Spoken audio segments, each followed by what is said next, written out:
On this week's episode, we talk about books. We talk about our reading journey, how we read, where we read, all the things of reading. So stick around.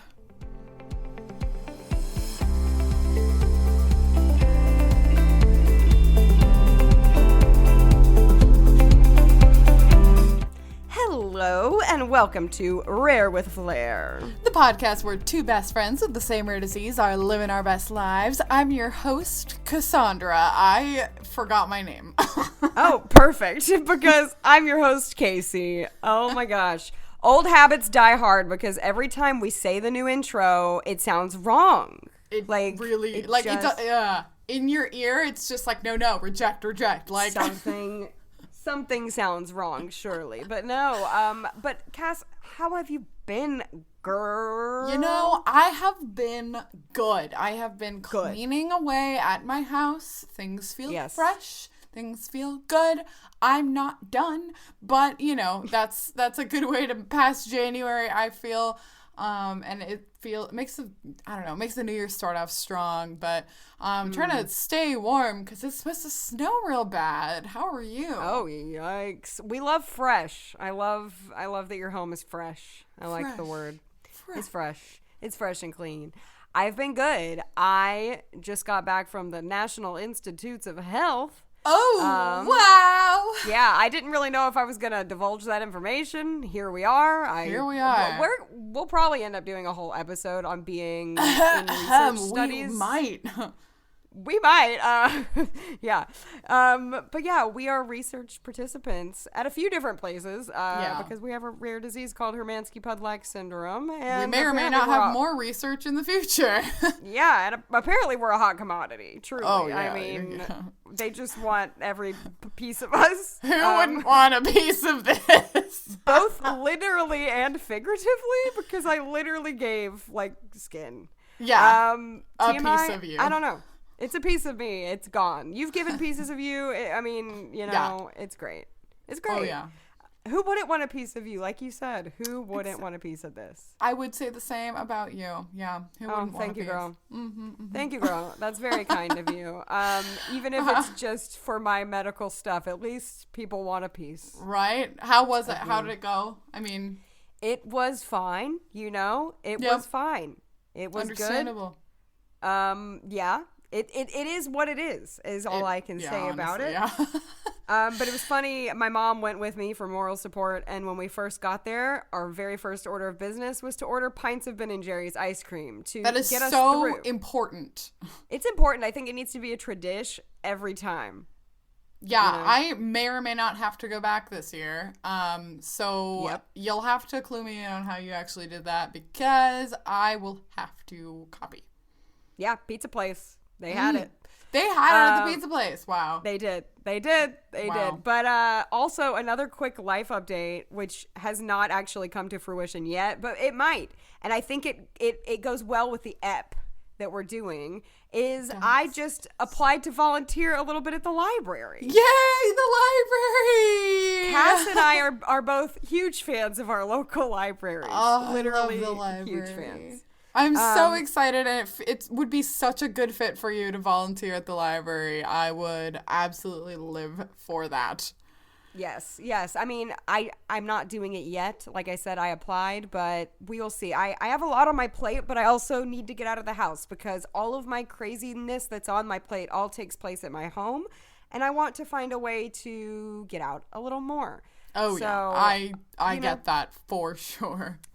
Any other life updates for you before we not for me, but potentially for our listeners, because if you guys remember, if you were following us a couple of years ago in 2021, we did a fundraiser for Rare Disease Day, and we sold t-shirts with our logo on them, and it was all in support of the Hermansky-Pudlak Syndrome Network. That is the rare disease that we have if you're new here. But we may or may not, emphasis on the may,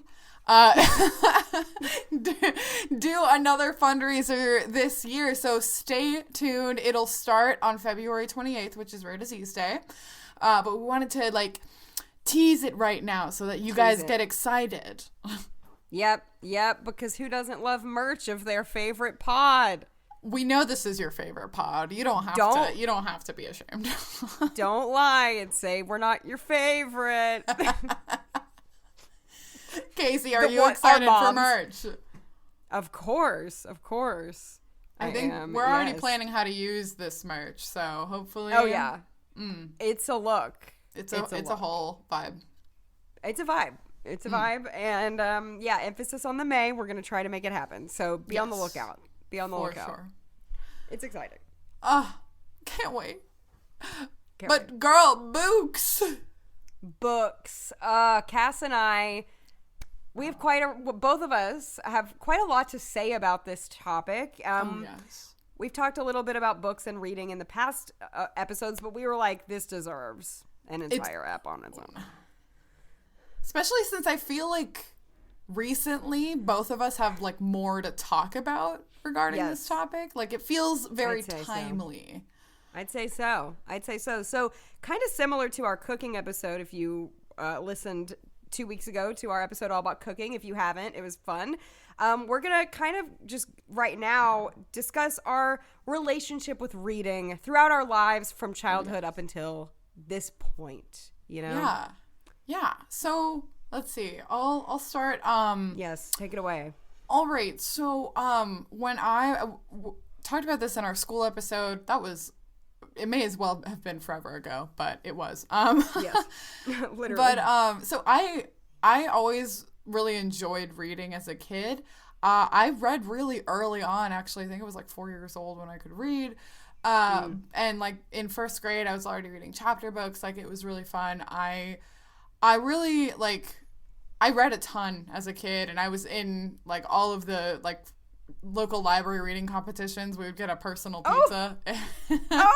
And for like what did you have to do? How many books were you? We had to read. I think it was like 100 books in the summer or something. It was something. Or in the summer? Oh wow! It was like a summer reading challenge. It was like a certain amount of books for the summer. I don't even remember. But I remember that happening. Like I never did it, but I know what you're talking about. Like I remember that. Yeah. Well, I was just excited because I got a personal pan pizza from Pizza Hut. Oh my gosh, I'm obsessed with this. I'm upset. I'm sorry I cut you off. I had to. No, you're good. It's worth spending time on. I wish this were still a thing. I wish Goodreads like gave me a pizza. That's for my reading. Man, wow, we should really petition this. We should.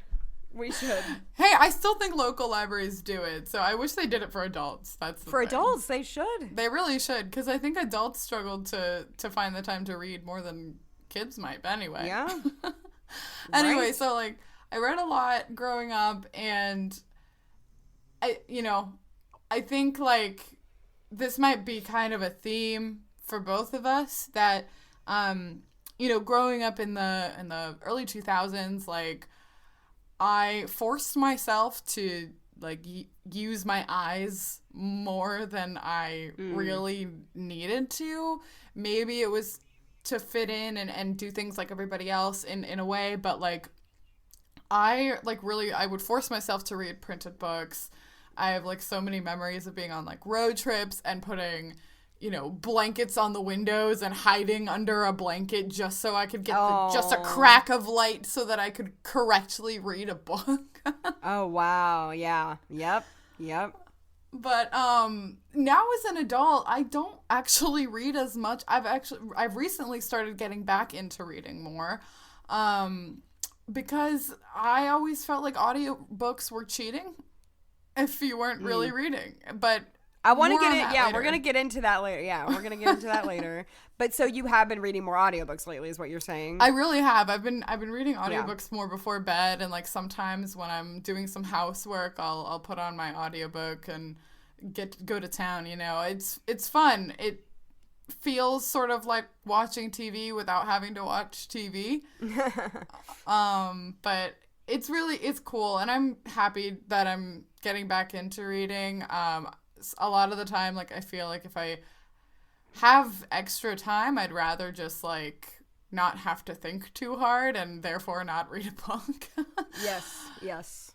Because I do read for school. Like I had mentioned, I'm in grad school, so I'll read the books that they will tell us for our classes, and those are interesting, but, they're not reading for fun, so. Right, exactly. No, yes, I love all of that, especially the pizza part. Yes, pizza. So yeah, we have talked about this a while ago, but just to recap, my journey with reading was pretty different. As a kid, reading frustrated me a lot. Learning to read frustrated me.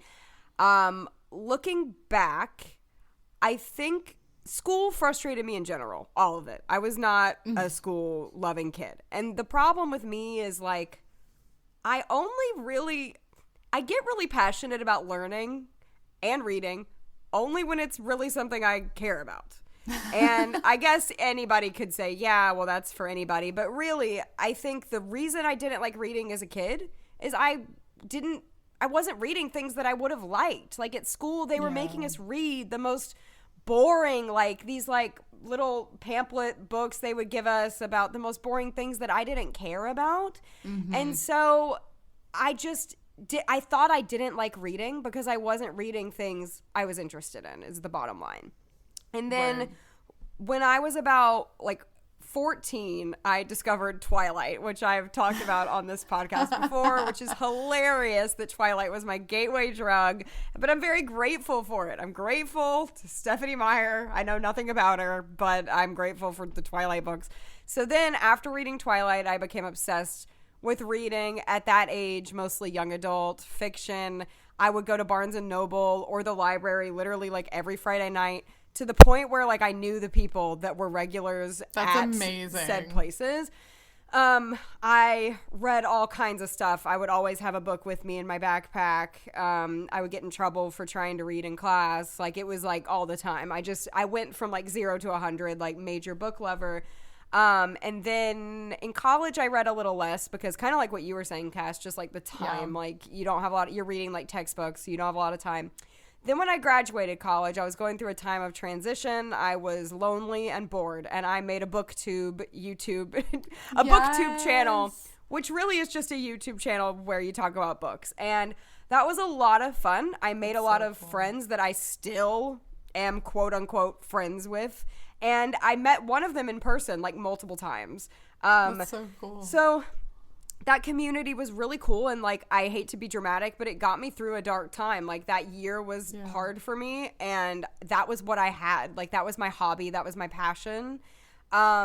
Since then I still love to read. I've gone through different phases with like genres. Like when I first started, I was into YA. I went through a big like fairy tale retelling moment there in like 2015. And my taste keeps changing, but I'm still obsessed with watching booktube. I don't make it anymore, but I watch bookstagrammers, booktubers, TikTok book people constantly. I'm always adding to my Goodreads. I'm very active on Goodreads. I'm in a book club, and so it is still one of my biggest hobbies and passions, even though it's waxed and waned throughout since I've been 14. So it's funny, since I was like 14 when I started, I guess I've loved reading for a little over half my life now. And I'm very grateful for the love of reading that came to me, but it took a while. Cool. So it's almost like we switched because you were more into it as a kid. But yeah, no, so that's my long monologue. No, and I think that's really awesome. I'm really glad that we got to represent multiple perspectives about like reading. And it was funny, I was actually just talking with some friends like yesterday about how like they're trying to get back into reading also as an adult. And so I think we all go through journeys with it, but reading is really important, and I think that it is a hobby that people should at least maybe try to have, because it is really good for your brain. And I will give some advice for anyone trying to get into reading. This is genuinely what helps me. Find the booktubers, the book talkers, the bookstagrammers, and find what you like. That is so important. If you just go and you try to pick up a book from the bookstore, maybe like a popular one, for me, I'm such a mood reader. And like I was saying, even in my childhood, if I was forced to read something I didn't want to read, it wasn't going to happen. I have to be really, really excited about it. And I feel like BookTube and those kind of like recommendation videos not only get you excited about reading, but also show you what genres you like, because the more you read, the more you learn what you like. So that's important. That's really helpful advice, especially even for me as I'm trying to get back into it. Yes, you got to find what you like, girl. Yeah. So let's talk about reading and how we do it, like when, what, where. So what kinds of books, I mean, you were just talking about that, about the genre that you've like kind of gone in and out between, but what are you reading like right now? Oh, girl. I read a little bit of everything. People ask me my favorite genre. It's so hard to say. I would say, like, of course, I love like cottagecore type books, feel good, cozy type books, anything. That's like so royalty, princess. Love that kind of stuff. Magical realism, where it's not super high fantasy, but there are magical elements. I love anything with like love, like not necessarily even romance, but just like something that makes you feel good. But I read some nonfiction. I read a lot of nonfiction, actually. I read fantasy sometimes. I read theology stuff sometimes. I'm all over the place. Not as much young adult anymore, not because I'm too cool for it, but it's just, I don't know, you grow up, and right. I never thought I would like not be into it, but yeah, you kind of grow up. Not that, yeah. I mean, this comes from a person who still watches cartoons like on the daily, literally. So I don't think you're ever too old for good. And I think this with cartoons too. If the thing is good and well written and well done, then it should be enjoyed by any age. So like, you're never too old for even children's books. You're never too old. But what about you, girl? Yeah. Okay. So this is interesting. So as an adult, when I have read, I do a bit of nonfiction, you know, when I want to learn something new. I've like picked up books before on like finance. I read Marie Kondo's book a couple years ago when I was like really like deep cleaning and purging. So I always liked YA also. I think it's really hard not to like YA when you're growing up. Yeah. So what I've actually been doing recently is this is a middle grade book, right? Or series, but when talking about audiobooks, I was like, you know what? I want to listen to, because I never finished reading it as a kid on physical book, and I always felt kind of lame about that. I wanted to finally finish reading the series of Unfortunate Events, because I've watched the Netflix adaptation and it's brilliant. Like, they did an incredible job with it. And the writing style is so, like, funny. It's so quirky, kind of comedy, kind of dark, but not, like, to the point that it's horror. It's, like, kind of sarcastic, and I don't know. I really enjoyed that kind of narration. And so that's something that I've been, like, I'm almost done. I'm like... Oh, really? There's, like, 13 books in the series, and I started in, like, November. So I think I've got 2 books left. So I'm on number 11. Okay. Oh, I was sorry, going to number ask 12. where you are in the series. I've actually never read it. I have watched the Netflix show, and it's amazing. I've actually never read it. So, no, that's so fun, though. I love that you're still doing that, because I knew you were reading it, and I forgot if you I just finished, like, a couple days ago, I just finished number 11, so then I'd be on number 12. Oh, my gosh. But, like, love it. Yeah, but you know, so since I'm trying to get back into reading, I'm trying to see, like, what it is that because I had, like, a crisis of self. I was like, what do I even like? Like, I don't know. It's been a long time. So. Yes. And that's where also Goodreads can come in. If you like something, it'll tell you, like, this book is similar to this book. There are also Goodreads awards every year, so it'll be like the best of romance, the best of sci-fi, the best, and so just do some searching. Just do some searching, girl. All right. I like. You can find your way. You can find your way. I believe in you. So.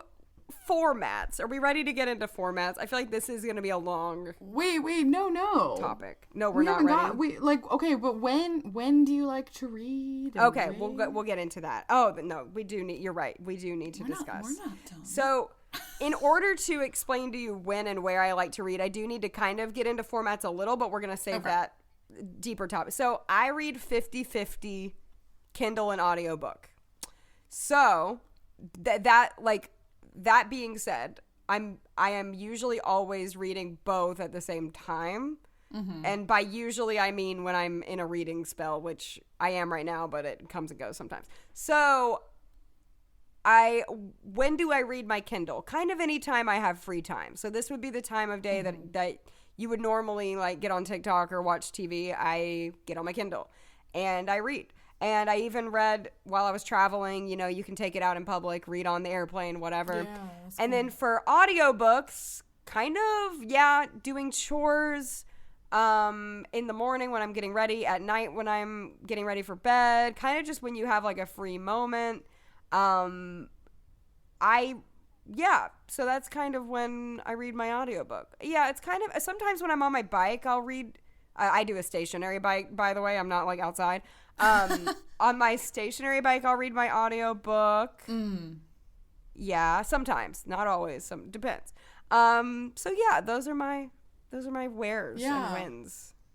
So what about you? Starting with audiobooks, I've been listening to them before bed because I feel like that sort of helps me unwind a little bit without like a screen, you know? And so I'll like set a sleep timer for like 10 minutes and listen like as I'm starting to fall asleep. Sometimes I've listened in the morning while I get ready or sometimes on my commute. Lately when I've traveled, I've listened on the plane, which is a really great way to pass the time on a plane.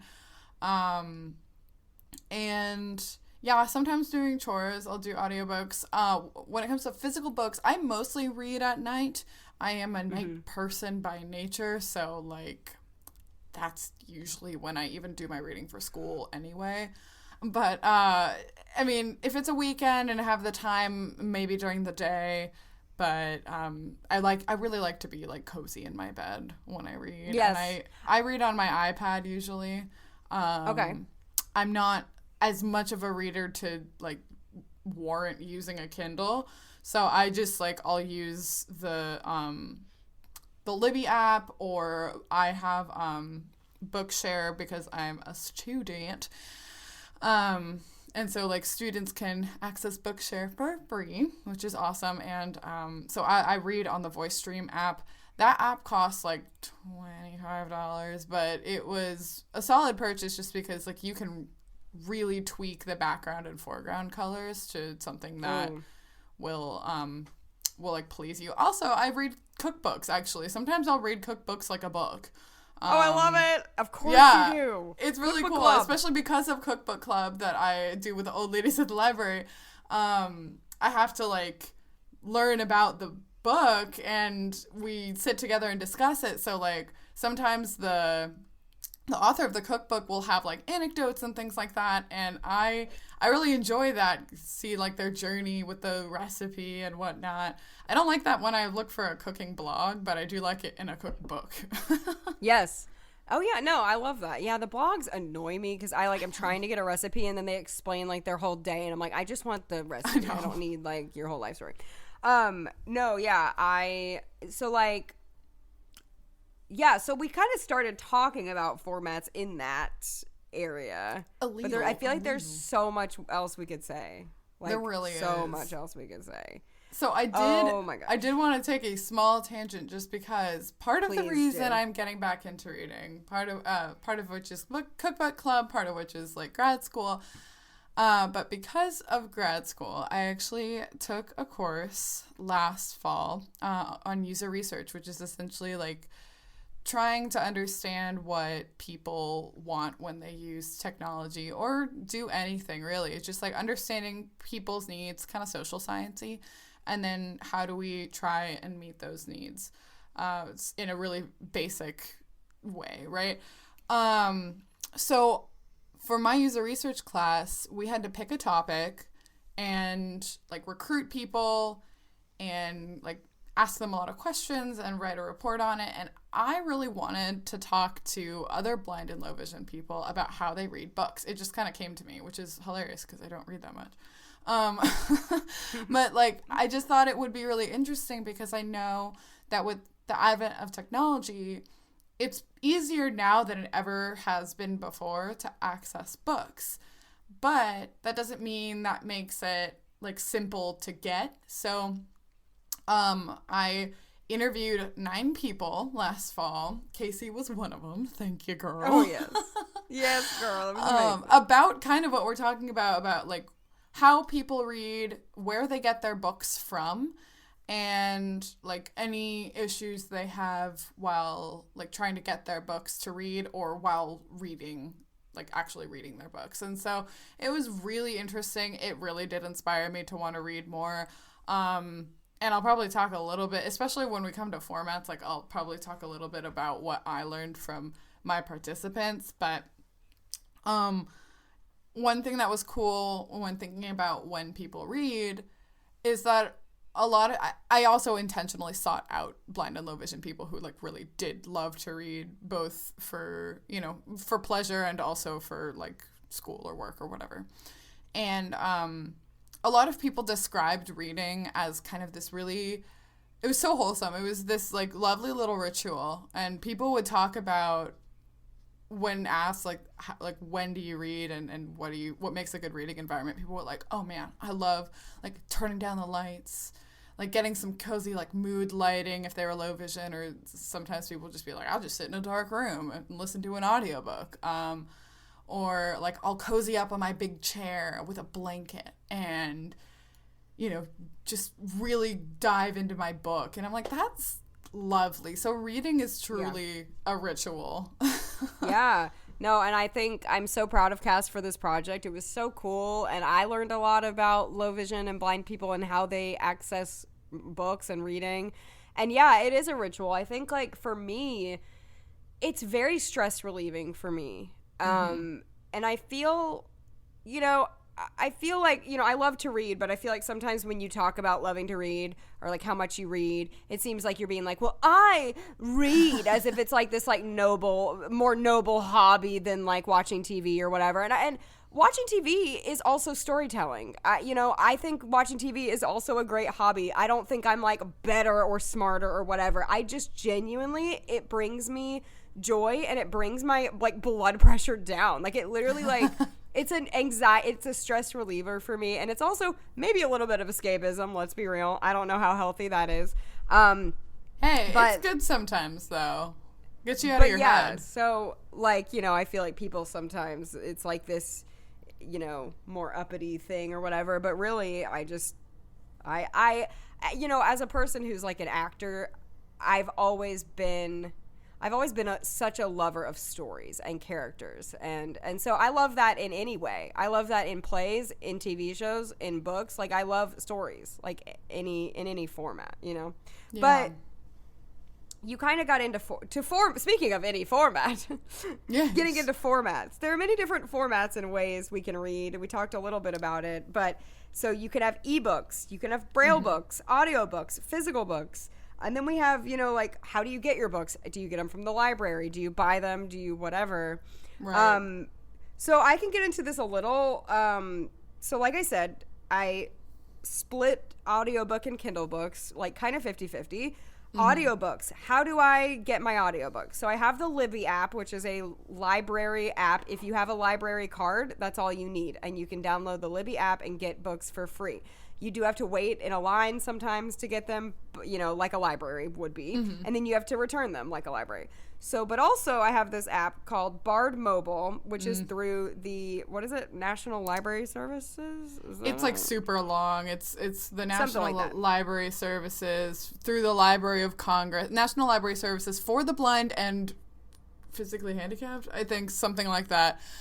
Physically disabled or something. Anyway, through the Library of Congress, they have this program. It used to be this like big chunky machine, but now it's an app. Yes, and I had the big chunky machine, which is like a machine for audiobooks back years ago. And then I didn't Me even too. know there was an app. I discovered this through Cass, like through my her project. she was doing. Anyway, it's an app that obviously you have to like apply for this and prove that you are indeed low vision / blind and you need this. And then you can download this app and you can download audiobooks on there. So those are the two ways I access for free. So that's amazing. And those are the two ways I access audiobooks. The ways I access my Kindle books, same thing, Libby. You can also download ebooks from Libby, but also I buy them because, consumerism, and I buy things. So That's okay. I did just buy like a lot of books recently on my Kindle. Kindle books are generally cheaper than physical. And my personal experience with physical, and I want to hear yours too, Cass. So my personal experience with physical books is I used to read exclusively physical books. When I got into reading when I was 14, I always had a physical book with me. I love physical books.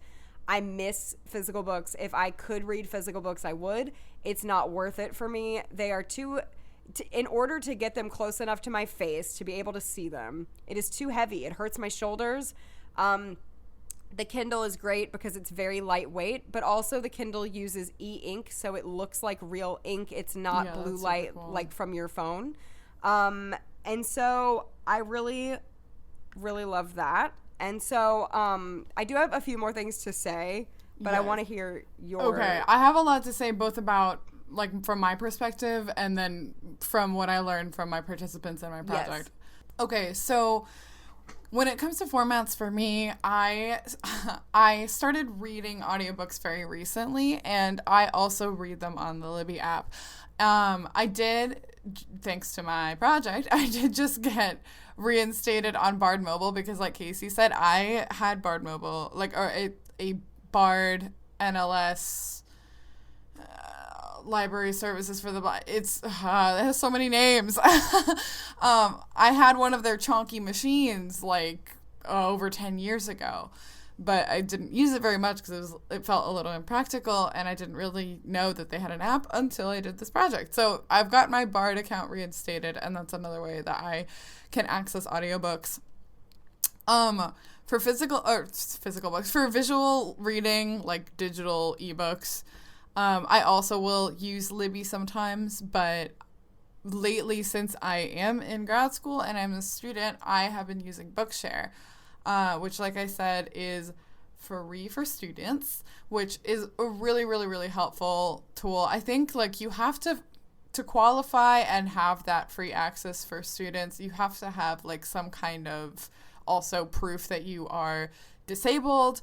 But, I mean, I think I got that in, like middle school or something. So I've had Bookshare for a really long time, and all they ask you to do every year that you are in school is just be like, are you still in school? And I'm like, yes, I am still in school. So that's really cool. I really like using Bookshare.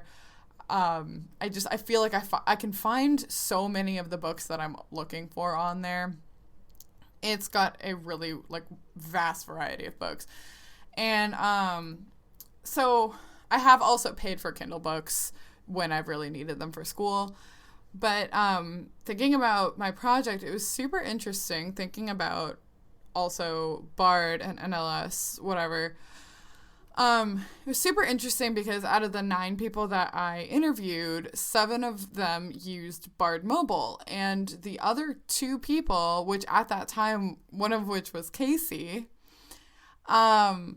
they didn't use Bard just because they hadn't really heard of it.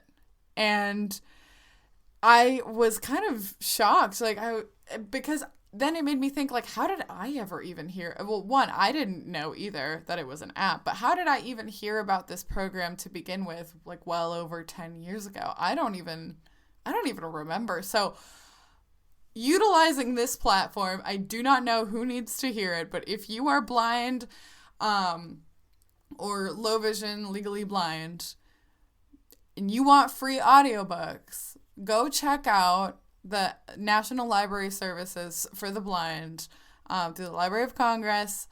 Go sign up with Bard. All you need is your eye doctor to sign off on something to prove that you are, in fact, legally blind or blind. And yeah, you will be grateful because it's awesome. Yes, and fun fact, I am getting my certification in Braille transcribing, which has taken, half of my lifetime. I'm kidding, but not really. It's been a long time. And fun fact, it's years. through the National Library's Service Library of Congress Woo! thingy. So, it's all connected. And speaking of Braille, I don't want to get you off topic because I know you have more to say, but speaking of Braille, that is another reading format that some low vision people use. I can read Braille just through the fact that I'm getting my certification in Braille transcribing, but it's not something I actually do. I don't actually sit there and read Braille books, but some people do, and that's pretty cool. I would say most people with albinism, which is our condition that I've talked to, don't actually read Braille for leisure. Some of them can read Braille. They learned when they were young or whatever, but that's most, not all. Of course, some of them do. But what is your experience with Braille? Sorry, I'm dying. Yeah, so I started learning Braille when I was 5, and I didn't want to learn it. I thought it was kind of fun and interesting, but I wasn't going to lose my vision, and I would have rather read, and I kept trying to physically read, which is really funny. Right. They would try to show me the big Braille cells and the big dots, and they do the fun tactile exercises to get you familiar with the Braille alphabet, but I just would look at it. So which is really funny because I'm low vision, but right. So Bard, library services, whatever, you can also request Braille manuscripts, and they will mail them to you, which is really fascinating. And the books that they also provide as audiobooks, you can also get them in the special format to be able to output on a Braille display. So if you are a Braille reader, you can access books like that also for free through Bard. Another thing, so back to my project, I interviewed 5 people that weren't considered low vision, they could read visually with their eyes, and then 4 more blind people that could not physically read with their eyes. And so almost all of the blind people did read with Braille at least sometimes, if nothing else, to just keep up the skill. So if you're blind, totally recommend, if you haven't been reading in Braille, then maybe just taking it slow, reading a few books at a time. And that's really cool. Case earlier just mentioned physical books, and I can relate. I used to read physical books all the time as a kid, up until probably high school. I remember when I stopped reading physical books, and it's because I was in honors English when I was a freshman, and we read the abridged version, because we don't hate ourselves, of Les Miserables. And I was trying to read the physical copy of the book, and I had to use a magnifier lamp, and I was getting headaches, and I had to also annotate the book. So it was so difficult, and I don't know if I picked up another physical book after that. That's when I think I learned about Bookshare. I said middle school earlier. I might have been high school. So I'm trying to get the lighting is a big thing, though. Trying to get the lighting right was always really hard for me. It was very hard. So hard. And I feel with the Kindle, which I literally promote the crap out of, with the newer versions, you can. So it has so I want to differentiate again between the blue light of your cell phone and a Kindle light, because all a Kindle light is literally a light, like a backlight. And there's a new function on it now where you can change the hue of it to make it more like a yellow amber light or a more white light. And lighting temperature is everything to me, because in my house I don't have anything beyond just neutral white light. Anything bluish kills my eyes. I love this amber I color. love that feature. It's amazing. That's awesome. I mean, I don't have a Kindle, but I'm constantly turning that feature on my phone and stuff. I really, really like it. It's amazing. And speaking of physical books, when it came to my project, every single person, whether they were blind or low vision, all 9 people at different points during our conversation, and I did sort of ask a question about it, but like everyone kind of came to the same conclusion, which was fascinating. Everyone was like, man, I wish I could read physical books. I miss physical books. I love the feeling of turning pages. I like books served so many purposes for people. Yeah. They were like emotional. Like people owned books to like, you know, as kind of trophies to prove that they read it. Like, look at this thick book. I read that, you know, or like, you know, like a collector's item because they got it like a signed copy or a special like cover art or like I knew someone in one of my participants, she would buy physical books and it was so cool. She would buy them just to lend them to other people. Oh, that's cool. Which is so awesome. It was like a social connection. So physical books, whether we can read them or not, and especially some of the blind people had talked about when they started reading Braille and they had like the big chunky like kid Braille books. And so they mentioned that like as an adult, it's like a little less practical to have like a big Braille book because they come in like massive volumes. Like Braille is very like space consuming, but there were a few of my participants that still would like contact Bard periodically and just have a Braille book shipped to them just because it felt good to turn pages. And I love that. I love it. A few more things I thought of as you were listing off the things about physical books. First of all, a lot of people talk about the smell of a physical book. The book smell. Yeah, a lot of people mention that. And then another thing is how beat up it is shows how much you love it. And you don't get that with an audiobook or a Kindle. Like there are certain books I would read over and over and they're like tattered because of how much I lent them to other people and stuff. And I used to do that. Two of my best friends and I in high school would bring books to school like once a week and lend them to each other. And that was like, that's so I cool. get sad now that people don't buy me books anymore because they know that I don't read physical books anymore. And I have 3 large bookshelves in my house, and I would say 98% of those books are from my high school days or even into college a little bit when I would read physical books. I don't really buy them anymore, but I've kind of decided if I ever find a favorite, maybe like 2 or 3 a year that are like my favorite of that year, that I might buy those physical copies just to have on my shelves. I don't think there's anything wrong with that. I know people love to annotate in physical books, and you can annotate a little bit in a Kindle. You can underline things and stuff, but not the same. You can't fold down a page or whatever. So yeah, and if you don't mind, I was gonna also kind of get it. This kind of leads us into audiobook territory. I think we have some things to say about kind of what you were saying earlier is like audiobooks being quote unquote cheating. So I do want to talk about that. I think people do feel that is listening to an audiobook really reading. And I have a few thoughts on that. So it's not the same thing. No, we're not going to say it's the same thing as visually reading a tangible book. But a lot of scientific studies have actually been done that the same parts of your brain light up when you're physically reading versus audiobook reading. Also,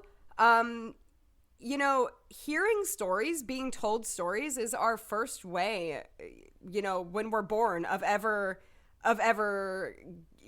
learning a story or hearing a story. And so one of the cool things about audiobooks to me is it does kind of feel like it takes you back to childhood when you would be told stories. And it kind of feels like a once upon a time moment of someone reading you a book. And I loved being read books when, as a little kid before bed, your parents read you a book, whatever. So I think those are some cool things. And I think, obviously, also being able to multitask is awesome. Being able to do a chore while listening to an audiobook. Now, I will say, on the contrary, when it comes to like reading a book on my Kindle, I really like that in my brain I can make up the voices or the tone. Audiobooks, usually it's a very talented actor doing it and they're amazing, but they put a spin on it that is not otherwise there. Like it's just gonna happen. They put their own inflection. And so I like being able to put my own inflection on, but I'm not saying that to downplay audiobooks, because there are some people who can only read audiobooks, and we don't want to say that they are not reading, because you are still learning the material. You, at the end of the day, if you are still learning what's in that book, you have read that book. Like, I mean, I think that's what it comes down to. If you, no matter which way you did it, you're still getting that information in your brain, and you're still learning new things, and you're still doing all that. And the last thing I'll say about... And you still employ your imagination. Oh, Sorry yeah. to cut you off, no, you do. Like, yeah. You know, maybe you don't, like, make up voices in your head for the characters if the actor who is, like, reading the book already does that. But, like, you're still not seeing the, like, whatever's going on in the book. No. Like, you are still imagining the scenery that they're describing and the actions that are taking place. So it's still not... I don't know, it's almost like a podcast, but like, it's still not just watching a show. No. You're still having to use those areas of your brain. And actually, one of my very favorite booktubers that I follow, who I love, and she's extremely intelligent, she has a really bad, like, chronic concussion issue. She, like, had an accident, got a concussion. And for a really long time, she had, like, double vision and could not read, like, physical books anymore. Oh, wow. And she was a big reader. And now, it's been years, and now I think she's reading physical. But she really went into, like, her audiobook era when that happened. And it was really cool to see. And I do think, in some ways, saying that audiobooks is less, I wouldn't go all the way to say, like, you're ableist, but it goes into that territory, because there are some people who, not only blind people, but people even like severe dyslexia or like other issues, or even like the girl with the concussion that I follow. I mean, some people literally can't read. So yeah, absolutely. And I think that, I don't know, there is still something special about an audiobook. It still feels cozy in a way. That storytelling feel of even like, not just childhood, but like, not that we were alive for this, but like, it feels very kind of, I don't know, like tribal, you know, old societies where that was kind of the only way of communicating stories, was by sitting and listening to a story. Yes. And that, it feels special in a way, like you're accessing something really unique. I think the times that I choose that I don't want an audiobook is when I like really want to like focus and understand the material, because I mean, if you are multitasking, of course, like you're not going to be 100% focused on the material that you're listening to. So I started reading a book in Spanish, and I wanted to challenge myself, like, from a language development perspective, just so that I could, like, physically read the book. And it's slow going, but, you know, it's happening. I love that. And I love that audiobooks are having such a resurgence right now. They are becoming popular, not just with us blindies, but with everybody. And that's what a lot of people I interviewed were saying, too. Like, Casey said it while I interviewed her, and now. But a lot of people were saying, like, look, it's so cool that everybody is really into these, just because it's supply and demand, right? Like, demand has increased from everybody. So then now there are so many more audiobooks available just broadly, not exclusively for disabled people. But we get to also reap that benefit. I mean, we've talked about this again and again on the podcast. When you do something for a disabled person, everybody reaps the benefit, and we love to see it. Everybody reaps the benefit, and like, and gets to listen audiobooks to good used books. to be like a tiny section in the bookstore of like CDs, and now they're like so accessible. And oh, girl, do you remember Books on Tape? My dad was such a big Books on Tape guy. Of course, and I and I love it, and I think I definitely was going to say something, and now I don't remember, but you know what? Like, I was going to say I love reading an audiobook also written, like a nonfiction audiobook that's read by the author. I think that's a special experience. Ooh, that's special. Kristen Chenoweth just came out with a new book, and of course I read it because I'm obsessed with Kristen Chenoweth. And she cried during it, and I was like, I would have never known that. I would have never heard that if I had read the book. I like being able to hear the emotion.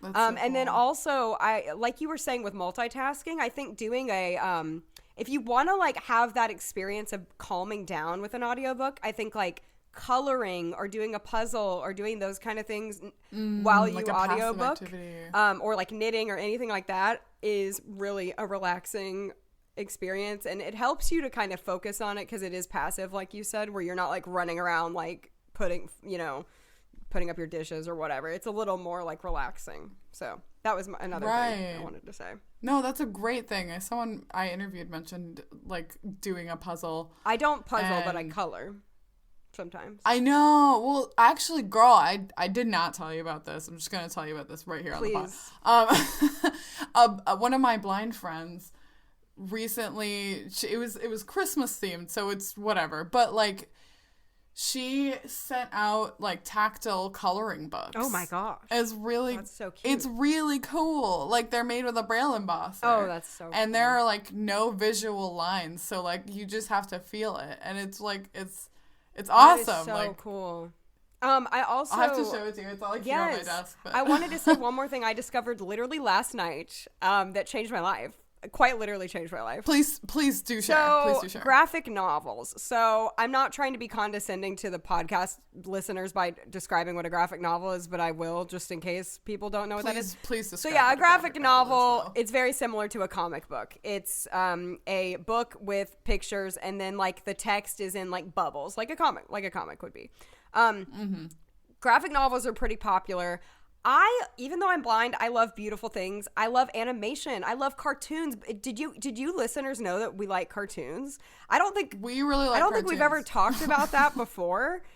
I don't know. It's not like we mention it in every episode, but I love beautiful art, and a graphic novel is what that is. And I've always obviously had trouble reading a graphic novel. On a Kindle, it's black and white. It's not that you can't really no. And so I was on my Kindle app on my phone last night, and I have a graphic novel on my Kindle because I still bought it anyway, even though I was like, I don't know if I can do this. So it has this feature. Oh my gosh. So like, let's say on one page, there's like 4 different like text bubbles, like 4 different squares. It has this feature where it not only can you zoom in on your own wherever you want, it like zooms in on the like square for you, and then you just swipe through it, and it like go. Yes. Oh my gosh! Oh yes. Okay, so the only reason I know about this, and it's not because I like tried to read a graphic novel, is because I work in accessibility, and I was talking to one of my colleagues about my project actually, and he was like, we got on a tangent about reading, and he was like, oh, have you ever tried to read a graphic novel on a Kindle? And I was like, well, I don't own a Kindle. But he was like, no. But like you can, at least in the Kindle app, you can have it step you through the bubbles like in the right order. And I was like, oh man. Literally, I almost cried because that's amazing. I'm reading the cutest little graphic novel called The Tea Dragon Society. And that sounds adorable. It's very cottagecore. So like, obviously. And I wanted to read it so bad, and I didn't think it would be accessible to me. And that's like the sad part of being blind is like, damn, I never curse on the pod, but here we go.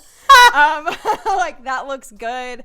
And I was so glad I could read it. But then I went on another graphic novel, and it wasn't doing that feature. And I was like, is this not every single one? I'm very sad. I don't know. You can still zoom in, but it wasn't that cool feature where it like walks you through it. So it's harder to deal with, but anyway. Okay. I had to that makes sense. Had to tell listeners. That's incredible. And thank you to whoever made it for me.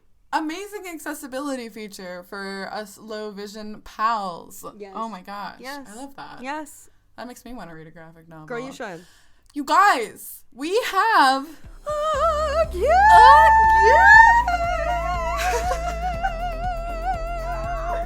my voice cracked halfway there. It went out. It just left. Just like squawked out. We try to sound as bad as possible on the game song, and I think it gets worse every time. I think I don't know how we can get more. I think like a cat just like or like glasses broke like when we just did that. Remarkable. Okay. Yes. We just have like a real quick game about books. We're going to do our favorite childhood book, our favorite fiction book, and our favorite nonfiction book. And we've definitely mentioned these in the past. But listen, this podcast is almost 3 years old. Like, who's to say you've heard every minute of this podcast? You know? Honestly, I wouldn't be offended if you hadn't. No. What's your favorite childhood book, Cass?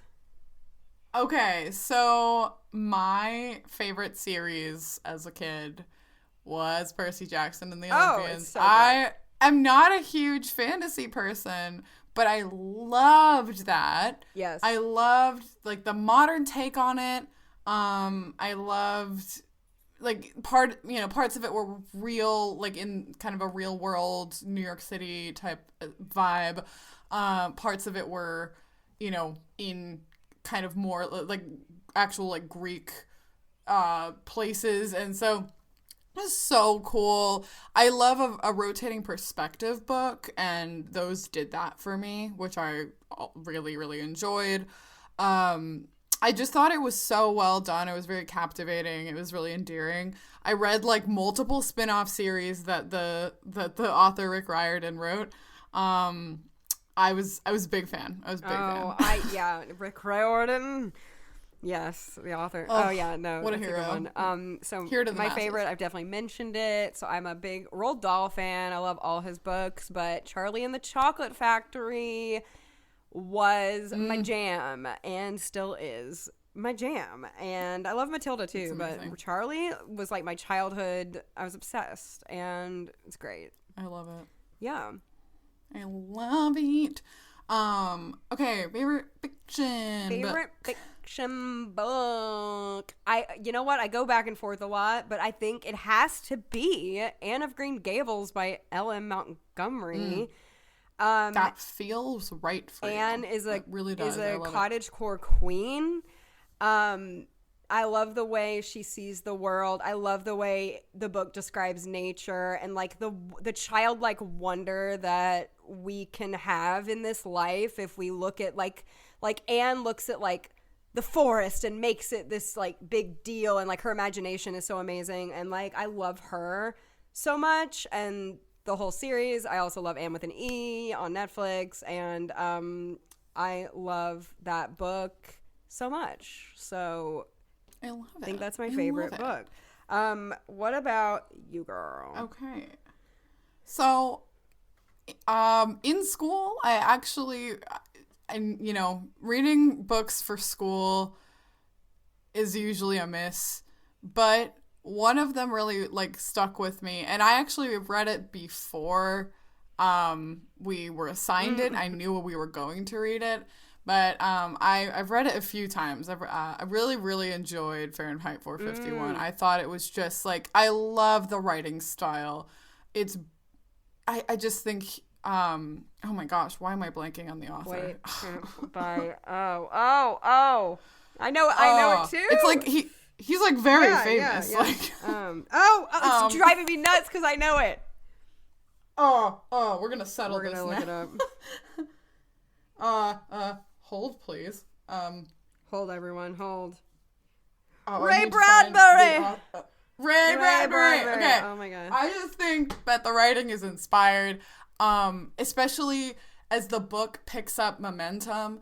I think the way that information is divulged is like really like well paced, and then at the very end, like it just like really comes to a head, and like it's that same kind of quirky imagery writing style that I enjoy about like kind of books like Series of Unfortunate Events actually, but like where like I remember the main character in that book is like sitting on a train, and like there's like a toothpaste ad on the train, and just the way that, I don't know, him reading that ad becomes part of the narration, and it flows into the way that you continue reading that particular scene.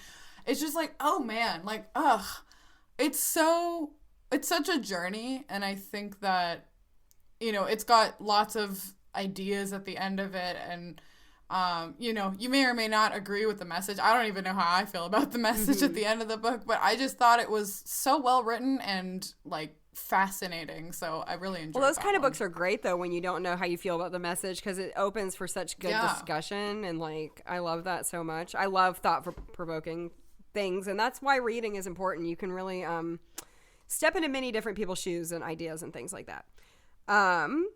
Okay. is nonfiction.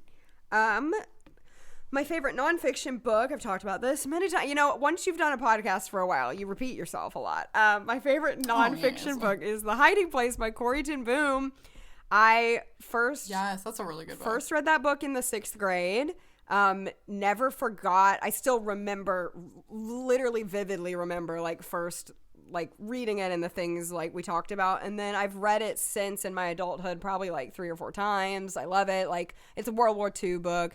But it's very just so many miracles happen in even the darkest places in that book. And I love Corrie ten Boom. She's very wise, and I love learning about even just her family life and their house and the way it's all laid out. I just really love that book.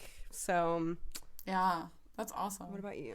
I've also said this on the podcast. My favorite nonfiction is by Kate Bowler, called Everything Happens for a Reason and Other Lies I've Loved.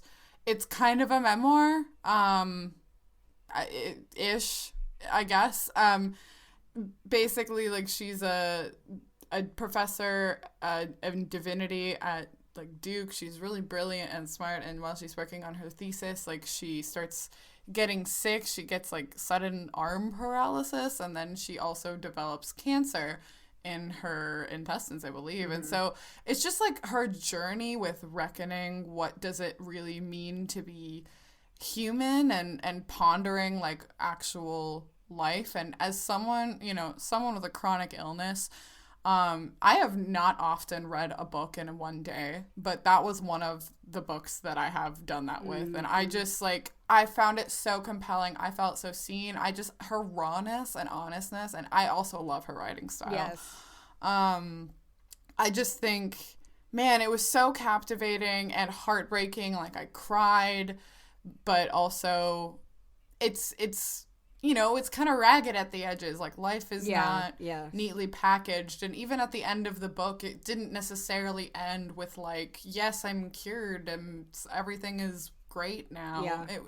It's just trying to exist in what we have now. And I did really love that message. I really loved that book too. And I just recently read her newest book called No Cure for Being Human. I believe that's what it's called. And that was all. I also highly recommend that book to anyone listening. It's very she's very much, she's not playing that card of toxic positivity. It's very much we aren't promised a perfect life, and that's okay. But things are gonna go wrong, and we need to be okay with it. I don't know. I like her style of delivering the story too. It's very good.